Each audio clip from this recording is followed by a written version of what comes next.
தேசிய நெடுஞ்சாலையில் காரில் சென்றவர்களை வழிமறித்து கடத்த முயன்ற சம்பவத்தில் 12 பேரை போலீசார் கைது செய்திருக்கிறார்கள். பரபரப்பான இந்த ஹைஜாக் சம்பவம் அரங்கேறியது எதற்காக விவரிக்கிறது இந்த செய்தி தொகுப்பு.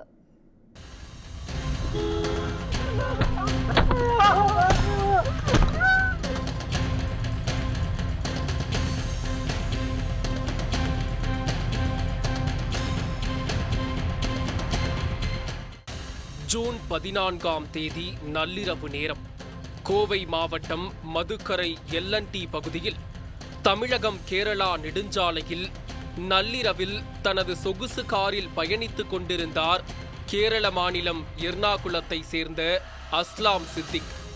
கொச்சியில் விளம்பர ஏஜென்சி நடத்தி வரும் அஸ்லாம் சித்திக் தனது நண்பர் சார்லஸ் உள்ளிட்ட 4 பேருடன் பெங்களூரு சென்று கம்ப்யூட்டர் மற்றும் உதிரி பாகங்கள் வாங்கிவிட்டு மீண்டும் எர்ணாகுளத்திற்கு திரும்பி சென்றதுதான் அந்த பயணம். திடீரென பின்னால் வந்து கொண்டிருந்த 3 கார்கள் முன்புறம் பின்புறம் பக்கவாட்டில் ஒன்று என அஸ்லாம் சித்திக்கின் காரை வழிமறித்தன.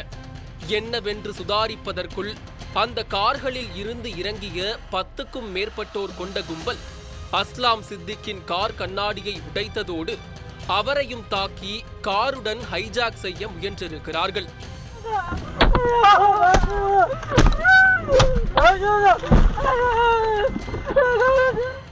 இந்த தாக்குதலில் அலறியவர் அந்த கும்பலிடம் சிக்கிவிடக் கூடாது என்று உயிரை கையில் பிடித்தபடி காரை வேகமாக இயக்கி அங்கிருந்து தப்பி சென்று உள்ளார்.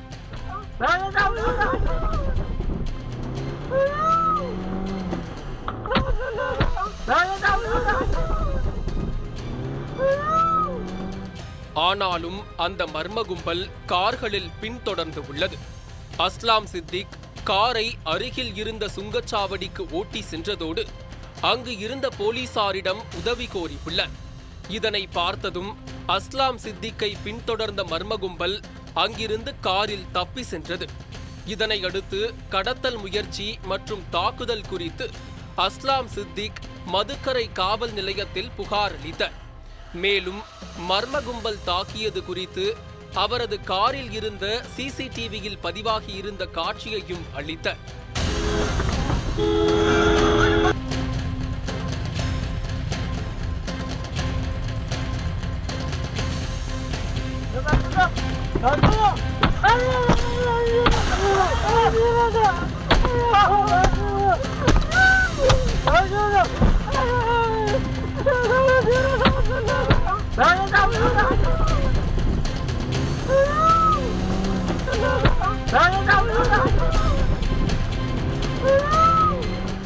இந்த புகார் தொடர்பாக வழக்கு பதிவு செய்த மதுக்கரை போலீசார் தாக்குதல் வீடியோவில் இருந்த காட்சிகளை வைத்தும் அந்த சாலையில் இருந்த சிசிடிவி காட்சிகளில் பதிவான மர்ம நபர்களின் வாகன எண்ணை வைத்தும் கேரள மாநிலத்தை சேர்ந்த சிவதாஸ், ரமேஷ் பாபு, விஷ்ணு, அஜய்குமார் ஆகியோரை கைது செய்தனர். அதில் சிவதாஸ், அஜய்குமார் இருவரும் தனியார் நிறுவனத்தில் வாகன ஓட்டுநராக பணியாற்றி வருகின்றனர்.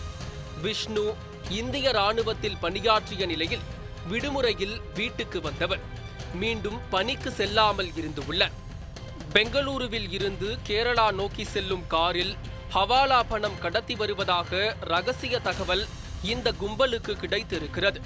அந்த பணத்தை காருடன் கொள்ளையடிக்கும் முயற்சியாகவே இந்த சம்பவத்தில் அவர்கள் ஈடுபட்டிருக்கிறார்கள். ஆனால் தவறுதலாக பெங்களூருவில் இருந்து வந்ததால் சம்பந்தமே இல்லாத அஸ்லாம் சித்திக்கை தாக்கி காருடன் கடத்த முயன்றது போலீசாரின் விசாரணையில் தெரிய வந்தது. இதையடுத்து கைது செய்யப்பட்ட 4 பேரையும் நீதிமன்றத்தில் ஆஜர்படுத்திய போலீசார் அவர்களை சிறையில் அடைத்தனர். மேலும் அவர்கள் அளித்த தகவலின் அடிப்படையில் இந்த கடத்தல் முயற்சியில் ஈடுபட்டு தப்பி சென்றவர்களை தேடி வந்தவர்கள் கேரளாவை சேர்ந்த நிதின், ஹரீஷ்குமார், ஜினி, அனீஷ், நந்தகுமார், ராஜீவ், ஜித்தீஷ் ஆகிய 7 பேரை கைது செய்து சிறையில் அடைத்து உள்ளனர். சினிமாவை மிஞ்சும் வகையில் ஹவாலா பணத்துக்காக காரை வழிமறித்து கடத்த முயன்ற சம்பவத்தில் மொத்தம் 11 பேரை போலீசார் கைது செய்திருக்கிறார்கள்.